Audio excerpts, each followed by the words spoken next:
할렐루야. 8월 1일 또 8월의 첫째 주 새벽 예배로 하나님께 나아갑니다.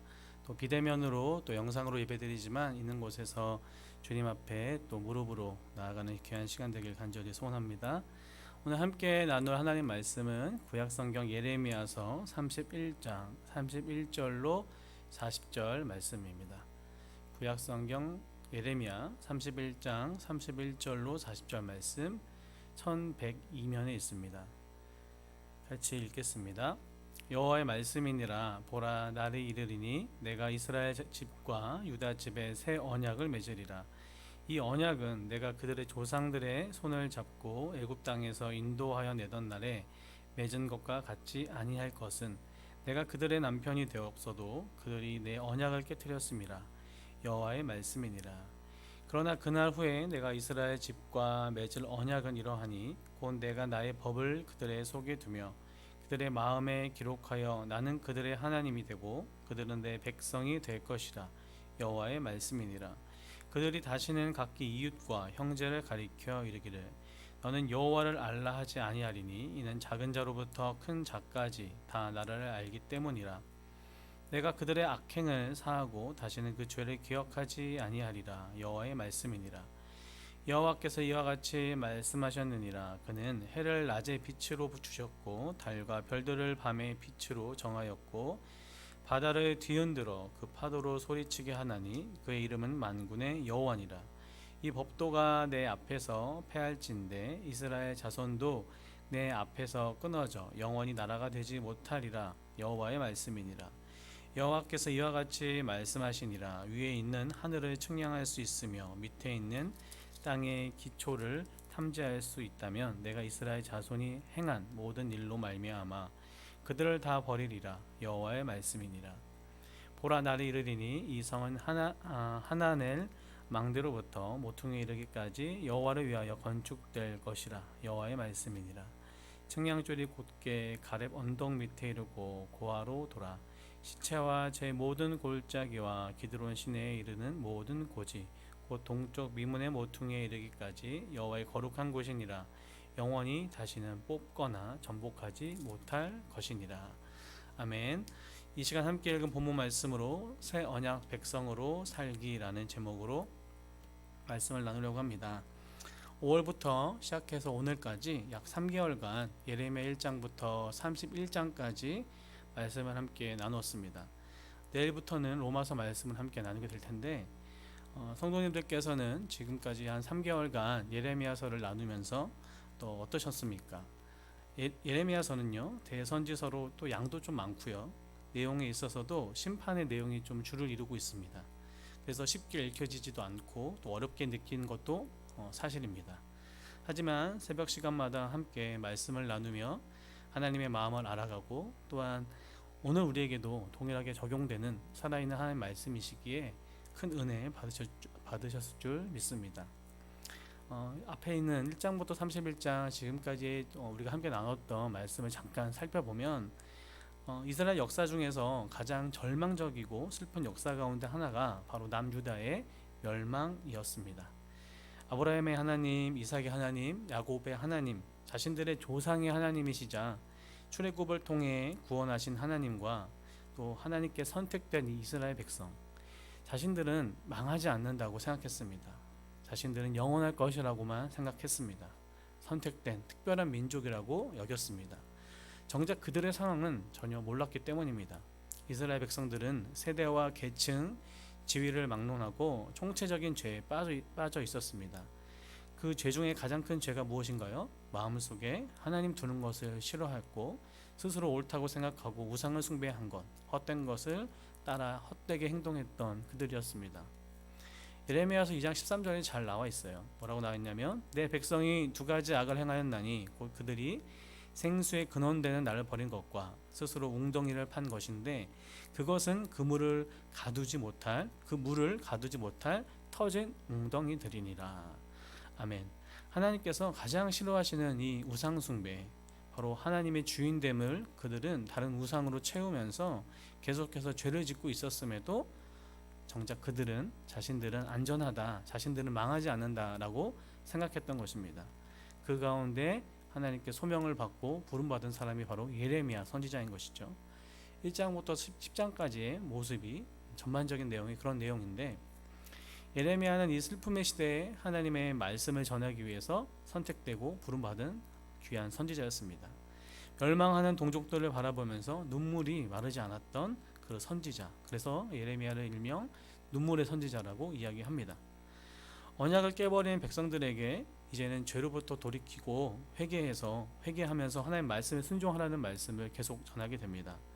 돌이키지 않는 그들에게 하나님의 심판의 메시지를 선포하지만, 오히려 예레미야는 바른 하나님의 말씀을 선포함에도 불구하고 치욕과 모욕을 당하고 또한 거부당하게 되는 거죠. 11장부터 22장의 말씀이 그런 심판의 메시지와 계속된 거부와 치욕과 모욕을 당하는 예레미야의 모습이 나와 있습니다. 23장에는 하나님께서 예레미야를 통해서 유다 왕들을 꾸짖으시면서 또 마지막 심판을 전하시는데, 25장은 예레미야서의 후반부라 할 수 있습니다. 그곳에 유다와 열국을 향한 하나님의 심판이 그려지게 됩니다. 하나님께서는 그동안 예레미야를 비롯해서 많은 선지자들을 보내셨습니다. 이스라엘 백성들을 돌아오라고 말씀하시고 끊임없이 기다리시고 또한 경고도 하시고 때로는 타이르기도 하면서 끝까지 품으셨지만 결국 하나님의 말씀, 그 참된 선지자의 말씀을 듣지 않았던 것이죠. 가끔 이런 생각을 해보게 됩니다. 하나님께서 과연 이스라엘 백성들을 모르셨을까? 그들이 끝까지 돌아오지 않는 것을 모르셨을까 하는 생각입니다. 인간을 창조하신 하나님께서 끝까지 돌아오지 않는 그들을 어쩌면 결론까지 아셨겠죠. 결론을 모르셨을까요? 아무리 많은 선지자, 예레미야를 비롯한 하나님의 귀한 선지자들을 보내면서 그들에게 경고하시고 하나님 말씀을 선포하셨지만, 그들은 듣지 않은 채 오히려 하나님의 말씀을 거부했던 그들을 하나님께서는 모르셨을까요? 다 아시면서 인정하고 싶지는 않으신 게 아닌가. 어쩌면 하나님께서는 0.0001%라도 만에 하나라도 그들이 혹시 돌아오지 않을까 하는 마음으로 계속해서 선지자를 보내고 기다리고 심판의 때를 늦추시는 게 아니었을까라고 생각합니다. 결국에 어떻게 되었습니까? 때가 차왔고 하나님께서는 유다 백성들의 죄악을 심판하시기 위해 바벨론을 통하여서 잠시 그들을 멸망시키시는 거죠. 26장부터 29장에는 하나님께서는 이제 바벨론의 손에 그들을 넘기시는데, 그럼에도 불구하고 계속된 거짓 선지자들은 어떻게 이야기했습니까? 우리는 안전하다, 하나님께서는 우리를 도와주실 거다, 보호하신다 라는 이야기들, 거짓 선지자들의 이야기를 듣고 있는 그들의 모습이 나옵니다. 자신들이 듣고 싶은 메시지, 어쩌면 자신들이 듣고 싶은 메시지를 듣고 그 말을 하는 선지자들만 찾아다녔던 것이죠. 이스라엘 백성들은 결국엔 하나님의 백성을, 하나님의 심판을 선포했던 예레미야를 계속해서 거부하고 배척하는 모습. 그런데 중요한 것이 있습니다. 무엇이냐면 진정한 하나님의 마음이 바로 그곳에 있다는 것이죠. 하나님의 심판의 목적은 멸망이 아니라 결국엔 회복이라는 것입니다. 이스라엘 백성들은 언약을 저버리고 하나님을 떠났지만, 그 언약을 깨버렸지만 하나님께서는 하나님의 백성과 약속하신 것을 끝까지 지켜내시겠다, 바로 새 언약의 역사를 진행하고 계셨던 겁니다. 그래서 30장부터 33장을 흔히 위로의 책이라고 합니다. 30장부터 31장 특별히 새 언약을 통해서 이 모든 것을 회복시키시겠다라는 하나님의 말씀, 하나님의 마음이 나오는데, 내용만 봐도 잘 알 수 있듯이 계속해서 심판의 메시지가 앞부분에 계속 나왔다면, 이 부분만큼은 계속해서 북이스라엘과 유다의 포로들이 반드시 돌아올 것이다 라는 이 심판 이후에 있을 회복을 이야기합니다. 위로와 희망의 메시지가 이어지고 있는 것이죠. 이스라엘 회복의 날, 그날에 모든 이스라엘 지파가 회복될 것이다 라는 그 비유로 어떻게 이야기하시냐면, 마치 결혼식 잔치와 같은 그날을 이야기합니다. 오늘 우리가 읽은 본문에 보면 예레미야에서뿐만 아니라 또 성경 전체에서도 참 중요한 부분입니다. 하나님께서는 이스라엘 백성들과 이전과는 다른 새로운 언약을 맺으시겠다, 새로운 언약을 그들과 맺으시겠다라고 말씀하시는 부분입니다.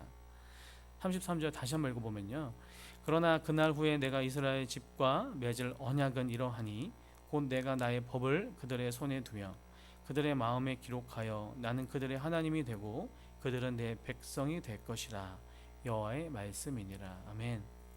하나님께 선택받은 이스라엘 백성들은 모세가 하나님께 받은 이 돌판에 새겨진 율법으로 약속을 받았습니다. 하지만 이것을 깨트린 것, 그것은 바로 하나님이 아니라 하나님을 떠난 이스라엘 백성들이었습니다. 이스라엘 백성들은 하나님과 맺은 언약을요 일방적으로 어기고 깨트렸기 때문에 깨질 수 있는 돌판이 아니라 깨지지 않는 그들의 마음에 다시 한번 이 약속을, 이 말씀을, 이 언약을 기록하시겠다라고 하나님께서는 말씀하시는 겁니다. 우리가 신명기 10장 16절을 기억하실 겁니다.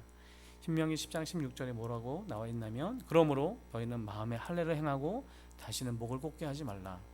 로마서 2장 28절 29절에는요 무릇 표면적 유대인이 유대인이 아니요 표면적 육신의 할례가 아니니라.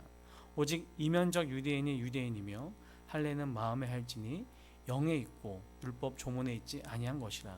그 칭찬이 사람에게서가 아니요 다만 하나님에게서니라. 아멘. 이렇게 말씀하고 있습니다.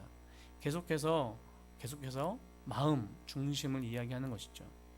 누구든 할례만 받으면 자동으로 하나님의 백성이 되는 것이 아니고 하나님과 언약을 맺어서 그의 백성이 된 사람들이 하나님이 요구하신 언약의 증표로 몸에 실행됐다는 바로 그 의식이 바로 할례인데, 계속해서 할례의 의식만 있고 겉 표면만 있고 그 마음 중심에는 그 하나님이 없던 것이죠.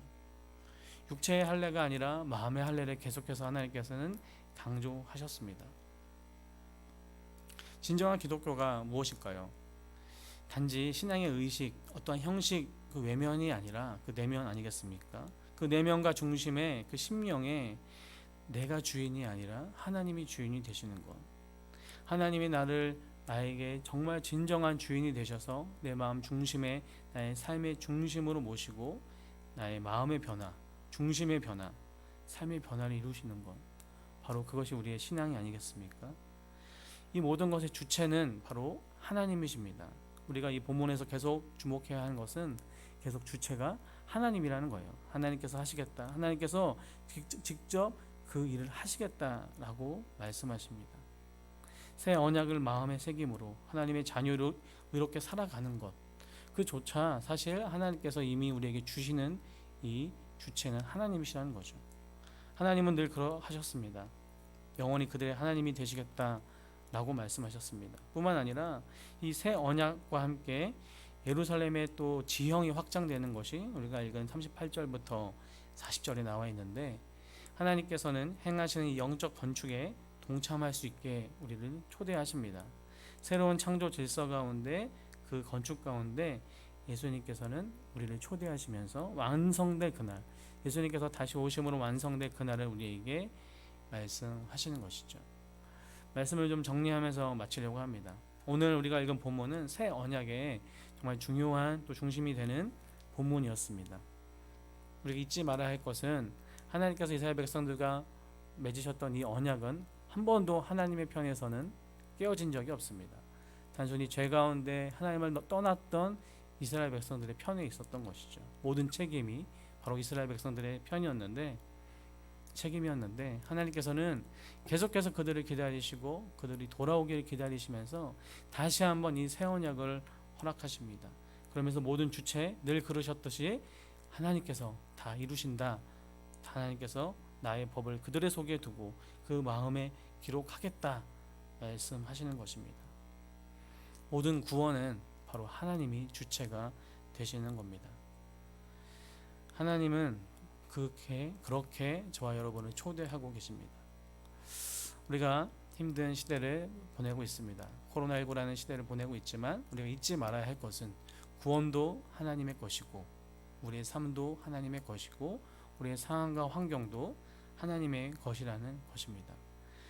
8월을 시작하는 또 이 시대, 오늘 또한 우리가 늘 그 하나님의 주체와 주관이시며 주인이신 구원의 모든 것 되신 하나님을 생각하면서 우리 존재는 이제 새로운 하나님의 언약의 백성이라는 것을 잊지 마시고 우리가 늘 동행하시면서 함께 하시는 그 성령님과 동행함으로 승리하는 저와 여러분들에게 간절히 소원합니다. 기도하겠습니다. 하나님, 오늘 말씀, 그러나 그날 후에 내가 이스라엘 집과 맺을 언약은 이러하니 곧 내가 나의 법을 그들의 속에 두며 그들의 마음에 기록하여 나는 그들의 하나님이 되고 그들은 내 백성이 될 것이라. 여호와의 말씀이니라. 아멘. 이 말씀 또 한 번 붙잡습니다. 또 한 번 기억합니다. 하나님, 우리 가운데 함께 하시고 우리의 하나님이 되신 하나님, 정말 우리가 어떠한 상황과 환경을 바라보는 것이 아니라 우리 중심의 주인이신 우리가 동행하시는 주님을 의지하며 동행하는 우리들 되길 간절히 소원합니다. 또 8월의 첫날 첫 주일입니다.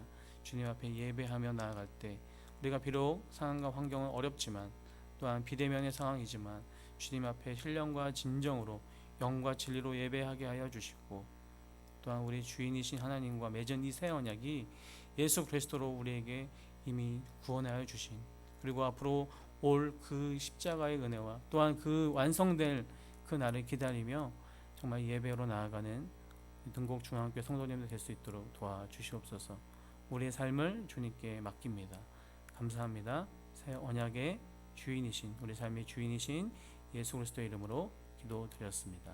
아멘.